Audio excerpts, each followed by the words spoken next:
ከዙፋን በስተጀርባ የተሸረበው አደገኛ ሴራ ታኅሳስ ወር ለብዙዎቹ የደስታ የበዓልና የሰላም ወር ሊሆን ይችላል። ግን 1953 ዓመተ ምህረት ለጥንታዊቷ ኢትዮጵያ ይህ ወር የታሪክ ምዕራፍን የቀየረ የሰማይና የምድርን ንጉሥ ያፋጠጠና የዙፋኑን መሠረት ያናጋ የደም ሽታ የሰፈነበት ጊዜ ነበር።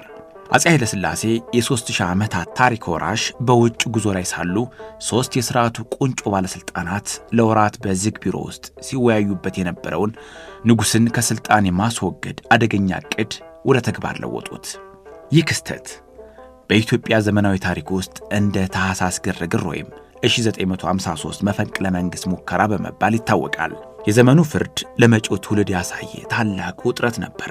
ዛሬ ይህ የትውልድ አሻራ ያረፈበትን ንጹሐን ደም የፈሰሰበትንና የኢትዮጵያ ሕዝብ መሠረታዊ ጥያቄዎችን በኃይል አፈሙዝ የተጠየቁበትን አጠቃላይ ሁነት ከጀርባው ከነበሩት ጀግንነትና አሳዛኝ ፍጻሜ ጋር አብረን እንቀኛለን።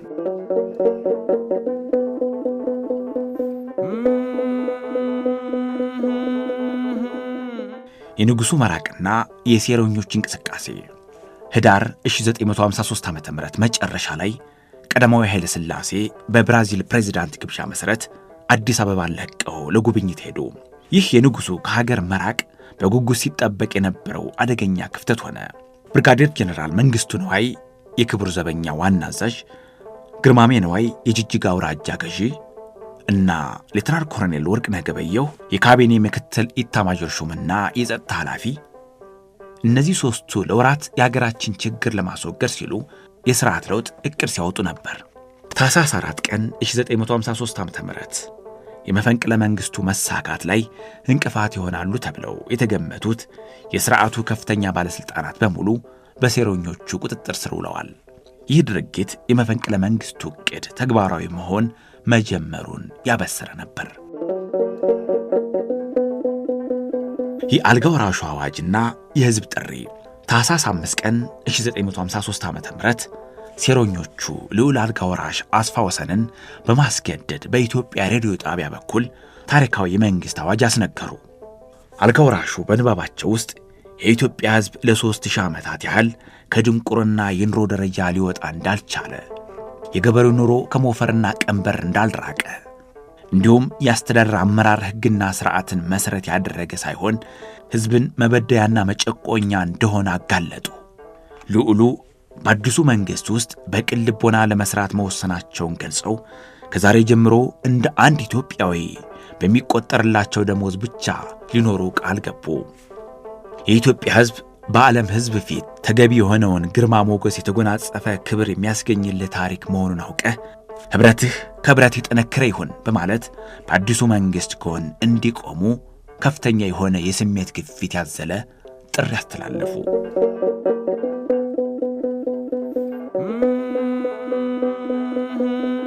የሃይማኖት አባቶች ተቃውሞና ግጭት ታኅሳስ 6 ቀን 1953 ዓ.ም የመፈንቅለ መንግሥቱ ዕቅድ ከፍተኛ እንቅፋት የተጋረጠበት ቀን ነበር። የኢትዮጵያ ተዋሕዶ ኦርቶዶክስ ቤተ ክርስቲያን የመጀመሪያው ኢትዮጵያዊ ፓትርያርክ ብፁዕ አቡነ ባስልዮስ መፈንቅለ መንግሥቱን በይፋ ተቃወሙ። የውግዘቱ መልእክት በሃይማኖታዊ ሥልጣናቸው ከሃዲ የሆኑትን ወንበዴዎች እንዳትከተሏቸው፣ ቀዳማዊ ኃይለ ሥላሴን ብቻ እንድታገለግሉ ሲሉ አውግዘው ወረቀቱ በአውሮፕላን በአዲስ አበባ ላይ ተበተነ። ይህ መንፈሳዊ ውግዘት የንጉሡን ዙፋን ለመደገፍ ትልቅ ሞራላዊ ኃይል ሰጠ። ታኅሳስ 7ና 8 ቀን 1953 ዓ.ም በአዲስ አበባ ከተማ ከባድ ውጊያ ተጀመረ። በአንድ በኩል የለውጥ ፈላጊው የክቡር ዘበኛ ጦር ሲሆን፣ በሌላ በኩል የንጉሡ ዙፋን ደጋፊ የምድር ጦር ቆመ። አዲስ አበባ ቀውጢ ሆነች። በመንገዶች ላይ መለስተኛ መኪናዎችን፣ ታንኮችና የጦር መኪናዎች ተተኩ። ጦር አውሮፕላኖች የከተማዋን ሰማይ ወረሩ። ከተማዋ ከ1929 የፋሺስት ወረራ በኋላ ባልታየ ጦርነት ጭንቀት ተወጠረች። በመጨረሻም ውጊያው በንጉሡ ደጋፊዎች ድል አድራጊነት ተጠናቀቀ። መፈንቅለ መንግሥት ሙከራው ሙሉ በሙሉ ከሸፈ።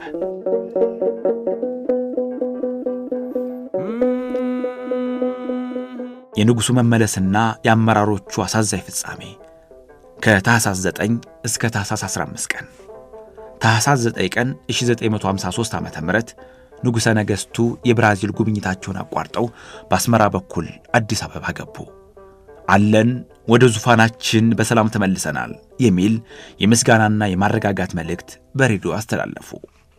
ታህሳስ 10 ቀን 1953 ዓ.ም የመፈንቅለ መንግሥቱ መሪዎች ከአዲስ አበባ ለመሰወር ቢሞክሩም ሊያመልጡ አልቻሉም። ሌተናል ኮሎኔል ወርቅነህ ገበየሁ ቀጨኔ አካባቢ በከበባ ስር ዋለ። ኮሎኔሉ እጃቸውን እንዲሰጡ በተጠየቁ ጊዜ ቴዎድሮስ እጅ መስጠትን አላስተማረንም። እኛ የተነሳነው እኛ ተበድለን ሳይሆን የሀገራችንን ችግር ለማስወገድ ነበር። እኛ ጀምረነዋል፣ እናንተ ጨርሱት ብለው በያዙት መሳሪያ ራሳቸውን አጠፉ። ሌተናል ኮሎኔል ወርቅነህ ገበየሁ የጀግንነትና የዓላማ ጽናትን አሳይተው ለታሪክ ራሳቸውን ሰጡ።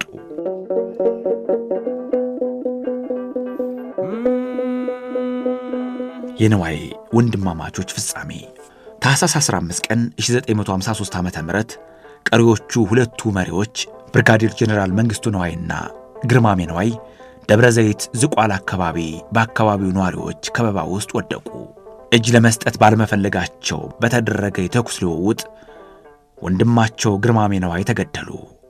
ዋና መሪ የነበሩት ብርጋዴር ጀነራል መንግስቱ ነዋይ ደግሞ በከባዱ ቆስለው ተያዙ። የተገደሉት ግርማሜ ነዋይና ሌተናል ኮሎኔል ወርቅነህ ገበየሁ አስከሬን ብርጋዴር ጀነራል መንግስቱ ነዋይ ደግሞ ሕክምና ከተደረገላቸው በኋላ የፍርድ ቤት ውሳኔ ተላልፎባቸው በአራዳ ጊዮርጊስ ቤተክርስቲያን ፊት ለፊት በሚገኘው አደባባይ ላይ በሕዝብ ፊት ተሰቀሉ።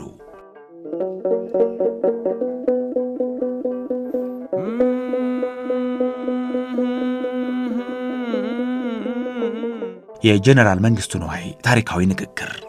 ብርጋዴር ጀነራል መንግስቱ ነዋይ የሞት ፍርድ ሲበየንባቸው ይግባኝ እንዲሉ ሲጠየቁ ለችሎቱ ያደረጉት ታሪካዊ ንግግር እስከ ዛሬ ድረስ የትውልድን አእምሮ የሚኮረኮር ነው። እናንተ ዳኞች የበየናችሁብኝን የሞት ፍርድ ያለ ይግባኝ ተቀብያለሁ። ይግባኝ ብዬ ጉዳዩን የሚመለከትልኝ የኢትዮጵያ ሕዝብ ቢኖር ኖሮ ይግባኝ ማለት በፈለኩ ነበር። ነገር ግን ይህ እንደማይሆን አውቃለሁና በይግባኝ የአፄ ኃይለ ሥላሴን ፊት ማየት አልፈቅድም። ለኢትዮጵያ ሕዝብ አንድነት፣ ነጻነትና እርምጃ የተነሳሁ ወዳጅ ነኝ እንጂ ለማፋጀት የተነሳሁ ወንበዴ አይደለሁም። እኔ የተነሳሁት ከትክክለኛ ሕግና ከህሊናችሁ ውጭ ለመፍረድ እንዳትገደዱ ለማድረግ ነበር። ከናንተ ከዳኞቹና የሞት ፍርድ እንድትበይኑብኝ ካዘዛችሁ ሰው ይልቅ እኔ ፍርድ ተቀባይ የዛሬ ወንጀለኛ የነገ ባለ ታሪክ ነኝ። ዋ ለእናንተና ለገዣችሁ የኢትዮጵያ ሕዝብ ሐሳቤ በዝርዝር ገብቶት በአንድነት የሚነሳበት ጊዜ የሚወርድባችሁ መዓት አሰቃቂ ይሆናል።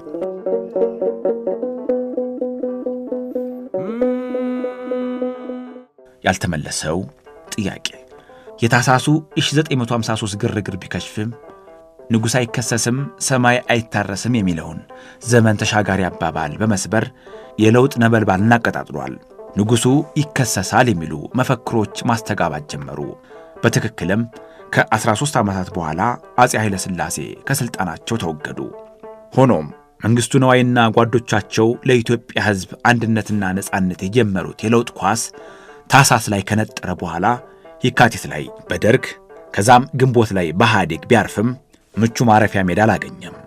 ስርዓት ከተቀየረ በኋላም ቢሆን የሕዝቡ መሠረታዊ ጥያቄዎች ሳይመለሱ የለውጡ ኃይል በጥቂት የሥልጣን ጥመኞች ተጠልፎ ለግል ጥቅም በመዋል ቀረ። የታህሳስ ግርግር ጀግኖች ሕይወታቸውን የሰጡለት ራዕይ እስከ ዛሬ ድረስ የትውልድ ጥያቄ ሆኖ ቀጥሏል።